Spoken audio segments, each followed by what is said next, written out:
Hello mga langga! It's a new day, a good day. Good morning po. Every gising is a blessing. Kaya magpasalamat tayo sa poong may kapal at nagising pa po tayo sa araw na to.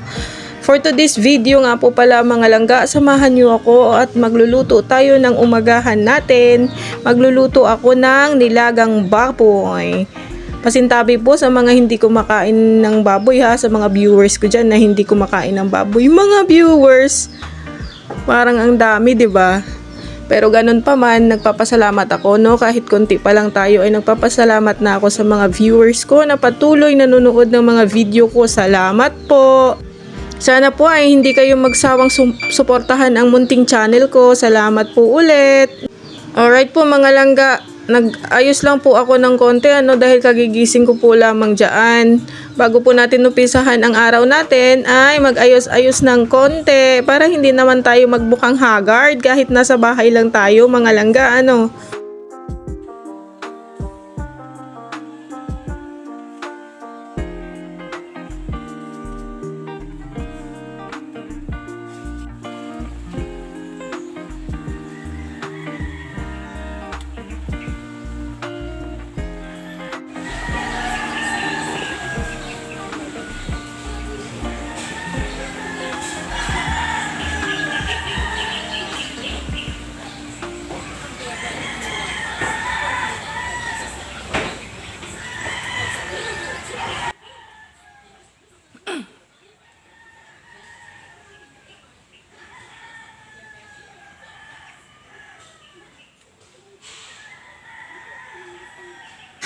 Alright mga langga, narinig nyo yung huni ng mga ibon na yan, manok, sa paligid mga langga.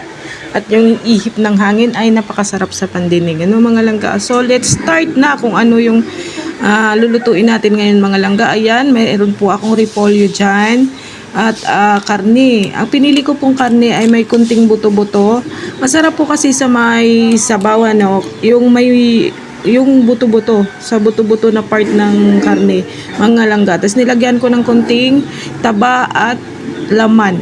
Halo-halo yan mga langga. Bas pinili ko po kasi yung buto-buto, masarap po kasi sa may sabaw yung buto-buto eh.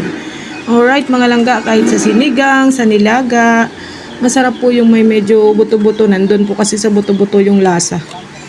Alright, umpisahan na muna natin. Nilagyan ko lang po ng sibuyas dyan. Tapos pinagsabay ko na po yung sibuyas at saka karne. Huwag po kayong matakot pagsabayin yan mga langga. Hindi nga kayo natakot, pinagsabay mo sila eh. Etos lang, syempre joke lang mga langga. Alright. Ayan, palambutin lang po natin yung karne dyan.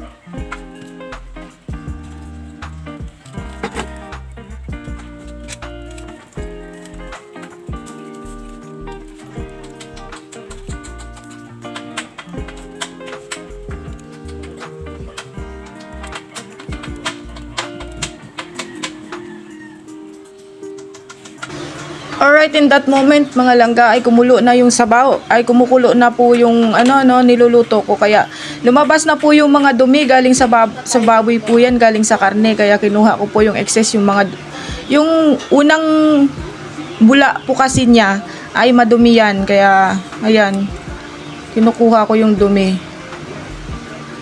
After po niyan ay takpan lang po natin ulit hanggang sa lumambot ang baboy. Palambutin po muna siya. Mga langga? O diba, kita pa sila ni tatay na gumagawa ng pangkayas nila dun sa semento. Mga po yan mga langga, mga construction dyan sa harap namin, dahil yung harap namin ay ginagawang basketball court. Project po yan ng HOA namin mga langga. Right, balik po tayo sa niluluto ko. Ayan po ay kinukuhanan ko lang ng maduming bula mga langga. Di pa po yan malambot na malambot. Talagang inabangan ko pong magbula siya ng ganyan para po makuha ko po yung pinakang dumi niya. Kayong mga langga, ganyan din ba kayong maglaga ng baboy? Comment down below lang kayo mga langga kung ano yung mga papaluto nyo sa akin. Ano? Basta kaya nating lutuin natin para sa inyo. Para sa inyo talaga. Pero sa panahon ngayon mga langga, sa sobrang mahal na ng bilihin, pansin nyo po mga langga, yung putahe na yan ay nagkakahalaga na ng 220 niyan. Lahat po mga langga yung nagastos ko dyan. Samantalang nung araw, sa 100 mo makakapagluto ka na ng mga ganyang ulam mga langga. Sa ngayon, sobrang mahal. Ultimo sibuyas ay 10 piso isa na po mga langga. Diba? Kaya ngayon pa lang mga langga, inuumpisahan ko na rin magtanim-tanim dyan sa bakura namin. Okra, talbos ng kamote, malunggay, para kahit sa ganong paraan ay makakapagtipid kahit papaano. Kahit sa talbos-talbos lang ay mababawasan ng ating budget. Din pa ba ang bibilhin natin sa may market na isang tali ng talbos ng kamote ay 10 piso. Dahil marami akong kahoy dyan ay ayan, naggatong na rin ako, diba, mga langga? At isa pa, sanay naman akong ganyan sa probinsya, mga langga. Lumaki ka mas sa ganyang pamumuhay. Simple lang. Alam mo naman sa probinsya.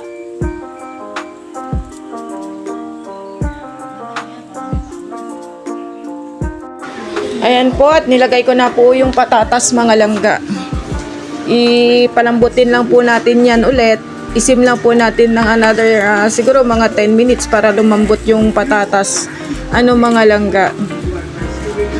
Dalawang klase lamang po ang sahog ko dyan mga langga. Kasi yung mga anak ko kasi hindi naman sila masyadong kumain ng karne. At saka yung gusto nila ay sabaw lang. Kaya ayun.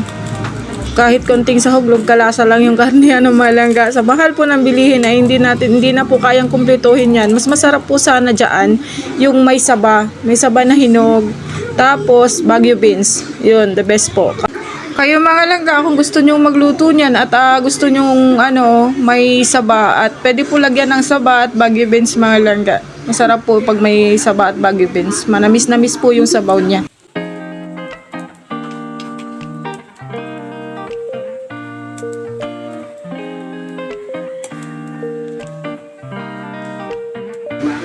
Ayan po, tinignan ko na yung patatas dyan kung malambot na ba, kung pwede nang ilagay yung repolyo. At ayan nga, okay na. Kaya it's time na po para ilagay natin ang repolyo for the last touch. Kaya ayan mga langga.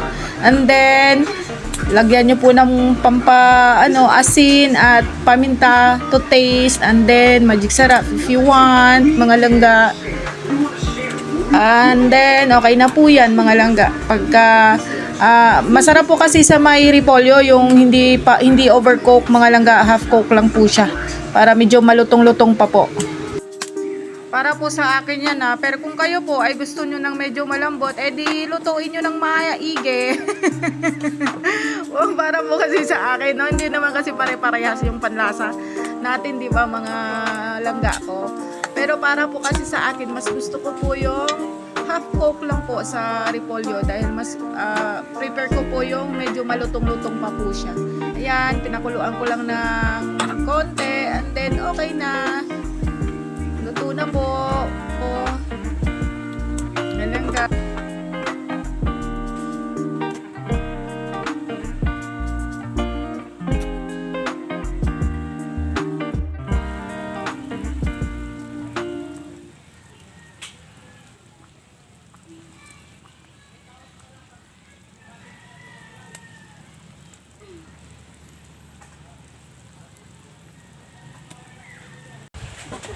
Mga anta guys.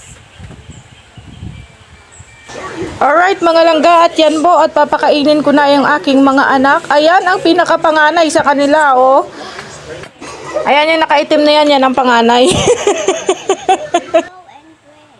Pray na muna. At yan na nga yung bunso ko, ayan sabi niya ay wash hands, pray, and eat. Ganyan po siya mga langga. Bago kumain. Makapag-wash ng hands, makapag-pray, bago siya kumain mga langga. Diba? Very good. At pagkatapos ko nga magluto mga langga, ayan, inayos ko na yung aking mga anak at papasok po sila sa school. Walang pahinga ang lola nyo. Pero okay lang Langga, ayan ay obligasyon naman nating mga ina. Masaya tayo sa ating mga ginagawa, no mga langga. Kasi sa kabilang banda mga langga, kahit pagod ang ating ginagawa, ay lucky tayo na nagagawa natin yan sa ating mga anak. May ibang nanay dyan na kailangan nilang maghanap buhay para matustusan ang needs ng kanilang mga anak. No? Pero tayong mga nanay na nasa bahay, napakaswerte natin at nakakasama natin sila, naaalagaan natin sila. Sa oras na gusto natin silang makasama, ay nandyan sila, no mga langga. Kaya nakakapagod man, pero masaya. Kaya mabuhay ang mga nanay. At ayan na nga po, ay nung umalis na yung aking mga anak, ay unti-unti na akong gumalaw dyan at linisan ang aking mga pinaglutuan mga langga. Magwalis, maglinis ng mga pinaglutuan dahil maya-maya ay magsusundo na naman sa aking estudyante, mga langga. Right, that's all for this video. Salamat po sa panonood nyo ulit mga langga. See you po sa next vlog. Bye-bye!